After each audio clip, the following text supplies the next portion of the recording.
Ayaw mo rin.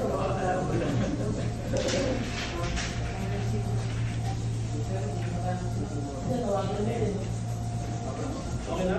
Hindi, sobrang gagaling nila. Alam mo bakit?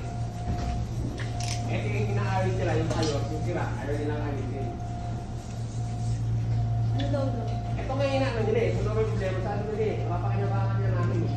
Ayaw yung sira. Hindi, ito din yung ano. Ayaw yung sira. Yung ayos, yung sira. Ayaw nila ayusin.